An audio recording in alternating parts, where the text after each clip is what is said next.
Hey guys, it's Otti again. I'm sitting in an online call. Uh, it's Noah from Tribe Friday talking to me. Hi, first of all. Hi. Hey, thanks for having Um, we're doing this interview as often for an article and for the guys in our YouTube channel that want to watch and want to know who you are. So first of all, we start with the basics. Who are you and what's your part in the band? My name is Noah. I sing and I play guitar, and I do most of the sort of production and so I tend to be in the studio a lot making the songs. That's me. And this is my thinking hat. So I had this on for the entire making of this record that's coming out now. So it's It's why it's cute. on me right now. It's a bit cold here too. So. It's cute. It's like a zombie Pokemon rabbit. Something And like that. Yeah. I think yeah. I got it like at some music sort of festival youth thing when I was a kid. And then it's just sort of stuck around. And it's like really comforting and it's really like warm and nice and cozy. So it's a good thinking hat, you know. So if it helps, it's always good. And to tell the people who you are and your band is, what's Tribe Friday all about? What is your kind of music? What is the idea behind this? Right. So Tribe Friday is a we like to call ourselves a bubblegum emo boy band, which is sort of jokingly true. Um, we make sort of I guess emo indie-ish music.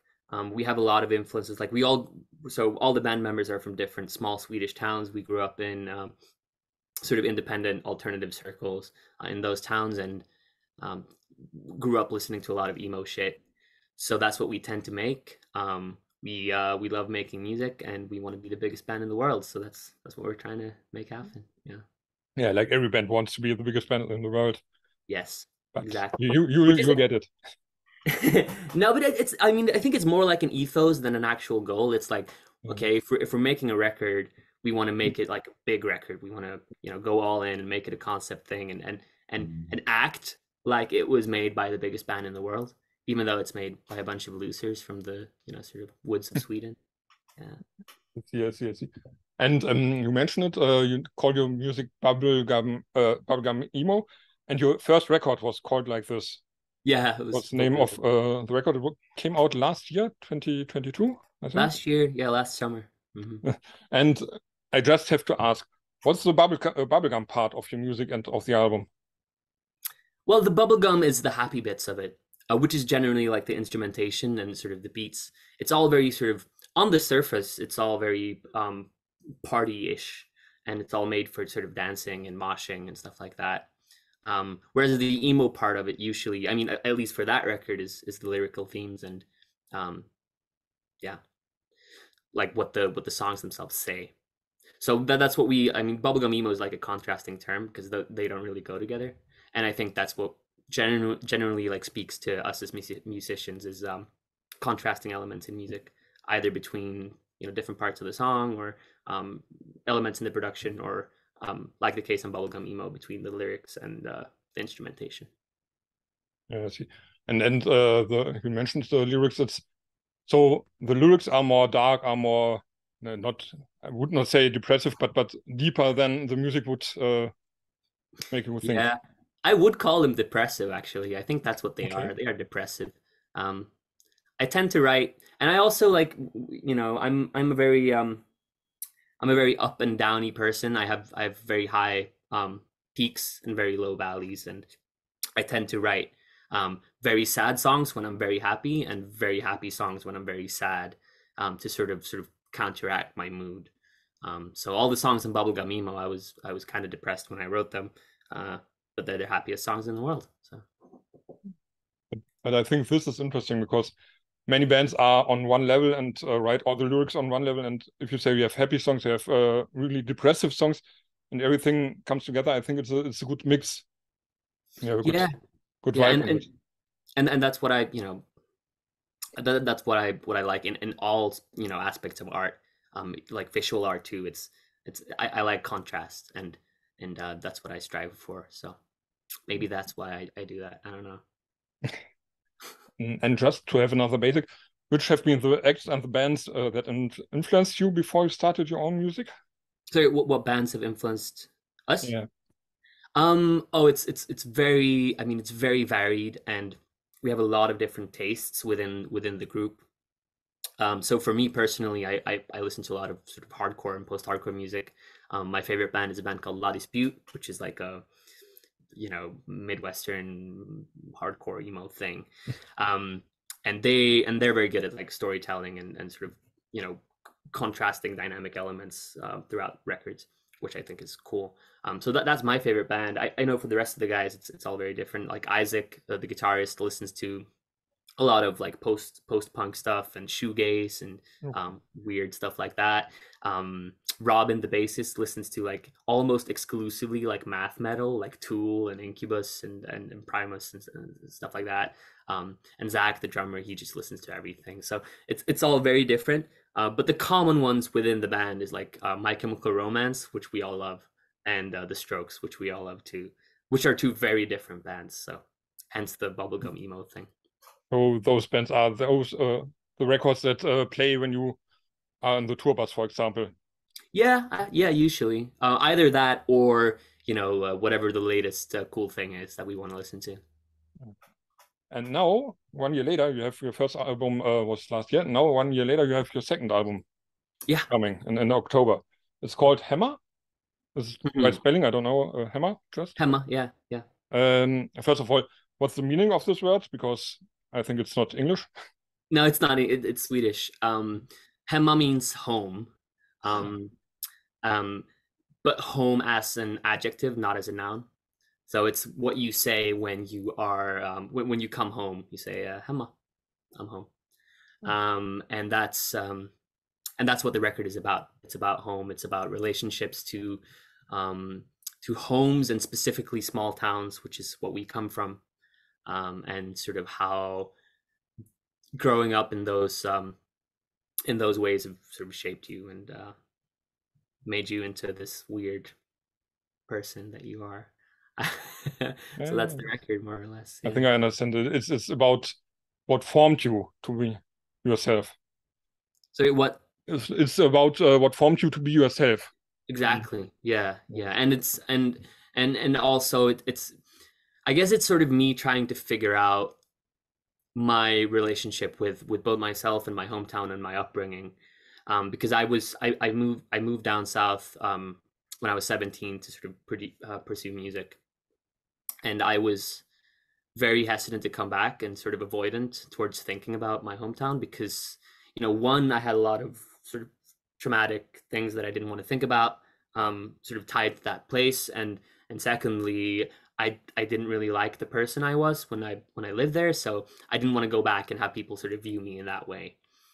And but last year I had a very like depressive episode, and I sort of had to do something about it because it was like this big scary thing in the back of my mind. And so I went back home with a notebook, this notebook actually, which is on the front cover of the record, and I walked around for 2 weeks and wrote whatever I could think about, and that ended up becoming the record. So it's all just like sort of me asking questions about myself and um, about stuff that happened when I grew up. Yeah. Oh, cool. And that explains how you could write a new album so fast, because I was a little bit like first album last year, second album this year, it's really quick. But you had really a reason to write those songs. It was not that you said, okay, we have to do another album. It No. was because you had the feeling you had to do it. Yeah, exactly. And like, you know, at the point I was writing these sort of poems and whatnot, the last record hadn't come out yet. So, and that's what we usually do. I mean, we usually like write songs in overlap. So, Bubblegum Emo, for example, was almost finished when the previous EPs came out. And so, and this record was almost, you know, it was in the end stages of writing once Bubblegum Emo came out. We tend to do that because if you put out something and then you know a year passes and you haven't written anything new, you sort of write with this underlying feeling of stress and pressure, um, and I try to avoid that because that generally tends to not help what you're making. So yeah. So the next material is already work in progress now. Yes. Let's see. Exactly. But let's have a look at the first and the second album. Is there a connection between both, lyrically, but also musically, where you say, okay, I had something that followed up? No, I don't think they're sort of connected to each other in that way. I think the way that they relate to one another is that Hemma tries to be contrasting towards the first album. So the first album is, all the songs are sort of standalone songs. They don't really tie into each other, and they also tend to be, they're good songs, but they tend to follow a formula. It's all like intro, verse, chorus, verse, chorus, end. And so for this record, I think we just tried to do something that was sort of in the opposite direction. A lot of the songs tend to have very sort of strange form and a lot of like different dynamic things that happen throughout the songs. And then also the songs are not really standalone songs. They all tie into one another, and they it's all like about one theme. So maybe that's how they relate to each other. It's that they're different sort of poles. It's the contradiction you talked about in your life. Exactly. It always is your part of you. Yeah, exactly. Yeah, contradictions. So the next album will be different as well. Won't be like Hemma. It will be. Oh, you never know. It might be something. It might be a jazz record. It might be like a folk punk thing. I don't know. It could be anything, and that's what's so exciting about it. Like we write in so many different ways. Like we write in studio or on acoustics or in the rehearsal space or just vocally, and I find that really like exciting. Just doing different things and finding out what this band thing can be, and not what it sort of should be. But I think it's a little bit difficult to find an audience then when you don't have a straight way. Isn't it like this? Or do you have an audience that loves you because you are so contradictory? Yeah, I think, I might be exaggerating it a little bit because there's still like common musical themes and the songs are still all sort of in the guitar rock spectrum. And also there's the inevitable fact that when I do write lyrics and melodies, they come from me and they come from sort of the background that I have growing up with the music that I have. So it all sounds like it's from the same person, and I think there's no escaping that. And so I hope at least that that's what people are drawn to. But the fans that we have are great, and they, they're very open minded. I think a lot of kids these days are listening to so many different genres anyway that they just find it exciting if a band that they love does something different. Yeah. This is something I experienced in many interviews. Older bands, older music fans always think in those genres and like you listen to this and you listen to this, and younger people seem to be more like it should be cool, it should sound cool, and I listen to everything from pop to rock to rap. Yeah. And I think that's really cool. It's like, kids are listening to like both Nirvana and the Beatles, and also like this new hyperpop thing, but also like UK grime and all these different genres that shouldn't really mix, but they sort of do because I don't know. I think it's obviously sort of thanks to social media, because like TikTok and people just like find out songs that way and listen to playlists and find sort of bits and pieces that they like. And I think that's cool. I think that is going to yield some very strange and exciting music in the future. I like it that way because I grew up in the punk scene, but also gothic scene, metal. I was always someone between all those groups. So this new kind of listening and of festivals is more my way than it was in the 90s or somehow later. Yeah. No, I totally agree with that. It's fun. Like streaming, like Spotify came out when I was like, I think 12 maybe. So I've always sort of listened in that way, but yeah, I don't know. I'm just excited about it. That's good. And when you look at Hemma, have there been any difficult moments where you said, okay, it's really hard to write this or to produce this part that you wanted to have? Yeah, there's definitely been some difficult parts, both in sort of writing lyrics and trying to decide like how personal and specific should I get? Is it okay to use other people's experiences in the songs? Is it okay to talk about trauma that isn't necessarily my own? So that's been one difficult thing. And then, some of the songs instrumentally have been sort of a long process to figure out. There's the song on the record called "As Good as It Gets," which started out as like pretty standard sort of arena rock 4/4 thing, and we were trying to figure out like how to make it work for so long, and like we made a bunch of different versions, and in the end it ended up becoming just like an acoustic piano guitar song that sort of evolves into this grand thing. So yeah, there have been some difficult moments, both musically and lyrically, but in the end, you know, that's always the case, and writing music is always fun no matter what. So Yeah. That's the next question. What was the most funny or inspiring moment you had while working on it? Wow. For me, like the most inspiring moments have been the in-between moments. And so I was in the studio for the entire month of June and pretty much the entire month of July too, just like working on this thing. And I was so into it that I didn't really think about anything else. And I was on my own for, you know, quite a bit. So for me, like the most fun and inspiring moments were sort of at night. I usually took my bike and I rode down to the beach and went for a swim and listened to like the radio and sort of stepped outside that bubble for a minute. And that's when a lot of ideas came. So those were the fun moments for me. But apart from that, I think just listening to the entire thing with the band for the first time, that was cool. I see. And I think other people think your music is cool as well, because you have toured with Mando Diao, as far as I've read, and you're touring with Swedes. You have had shows, and there are upcoming shows with Swedes. So, what have been the coolest moments you had with those bands on tour so far? We haven't played with Swedes yet, And so not? that's coming up. It's coming. Ah, okay, I see. Yeah, but we have, I mean, we have met with them and sort of, I wrote a song together with Brendan, the lead singer. So for Swedes, I think that's the coolest moment. Was we, you know, we put out that a cover of Teenage Dirtbag, and they heard it and they liked it, and Brendan reached out. And then sort of the next time I went over to New York, he was like, come over to my house and we'll record a song. And I was like, wow, this is the coolest thing ever. So I was in his house writing a song, and super humbled and grateful to have him sort of invite me in that way. So that's been the coolest moment so far. But I'm really excited to tour with Swedes. Yeah, pretty much all the shows are sold out.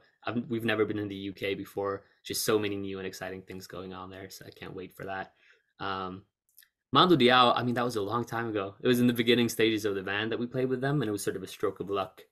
But I remember that, you know, those shows is like the very first time we got to play in front of a full room, like a full crowd, and just sort of, and also the first time we got to see like what touring can be on that sort of level. And so that was a very sort of formative experience and educational experience for me. Yeah. They have a really cool new album out, Mando Diao. I love it. I haven't listened to it yet. Is it good? Should. Yeah, you should. I didn't know that much about the band. I did know the hits, for example, but not the deep things. But this album is it's a really great rock album. It's pure rock. What rock should be. It's great, yeah. Pure rock. Yeah, it feels like they're going in that direction. I mean, the Hives also put out their new record, which is also like just pure fucking rock. That's cool that they're bringing that back. I think people need it. People need to, you know, feel a bit angry and feel a bit sort of, you know, fired up. That's cool. Different to your music, that's a little poppier, I would say. Yeah, I mean, yeah, maybe a bit poppy. It's probably true. Yeah, that's cool. That's right. And you're coming to Germany soon? True. Yeah. I've seen some shows. Funny thing is, you are going to two venues I attend from time to time, in Druckluft in Oberhausen and the Rockschicht in Viersen. Have you been in Germany before? I didn't see something about this. Yeah, we've been in Germany loads of times. It's our like favorite place to tour. I think we've been on maybe 5 or 6 runs at this point. You know, we've played festivals and you know, Reeperbahn Festival and club shows and headline and support and all different things. But yeah, Germany is probably the best place for European bands to tour. It's, you know, you guys have an amazing scene, and people like, actually love music and love going out to shows and experiencing things, which I think is really cool and should be something for Sweden to look up to. Yeah. Yeah. But on the other side, I think Germany has the problem. We have so many bands touring on so many things offering now, and people don't have that much money as they had some years before. So it's really difficult to get the venues full. So as far as I experience, even for big bands that are established. Yeah, and I think that, you know, obviously that's been the case for all bands and artists after the pandemic, because, you know, things were postponed and canceled for so long that, you know, once it came back up, everything's double booked, and there's too many things happening for the general audience to sort of attend, and then also like cost of living crisis and all that stuff. So that's unfortunate. I mean, but on the other hand, I think it's good. I think, you know, in times like these, it's like we have a lot of problematic things going on in the world. With like the sort of rise of the far right and climate change and the pandemic and all that stuff. And I think in times like those, it's very important for live music to be thriving, and for people to be able to go out and make connections and feel like they're human. So yeah, that's why I like Germany so much. And besides the German audience, what do you like most about the country? Mexicana shots, I think. We don't have those here, so I like those. What? Mexicana shots. Ah. Yeah. See. No, I don't know. I like a lot of things about Germany. I don't know. I like the people a lot. I think the people tend to be very like friendly but also sort of straight to the point in a nice way, open, which I like. I like the architecture. And I like German, German as a language. I think it's pretty. So I don't know. It's just a cool country. Yeah. But most of all, the touring is great. Yeah. And funny thing is, many German people I know like Swedish as a language. I think it's beautiful. Yeah. I can imagine Swedish is sort of like a soft German, I'd say. So that makes sense. Yeah. So, and let's come to an end for this interview. But after your tour, it's not very far that Christmas and New Year are coming, New Year's Eve, sorry. So what are your wishes for both, for Christmas and for the next year? So for Christmas, which is also just before my birthday, because my birthday is on December 26th, I'm wishing for just like good times with people that I like, because I've been missing that quite a bit. And for next year, I don't know. I would like to be more even in my energy levels and mood swings. So. Okay, and really last question: is there anything else you have to, or you want the people outside to know about you and your band and your music? Music is really cool. You should probably check it out if you like any sort of indie rock, emo leaning things. We have a new album coming out very soon. It's coming out on physical on September 29th on vinyl and CD, and then it's coming out on all streaming platforms on October 13th, Friday the 13th. And come see us on tour. You'll probably like it. It's a good time. Great. So I think this is cool. Thanks for the talk. Thank you. Thanks for having me. People outside, thanks for watching. Check out the band and see you next time. See you.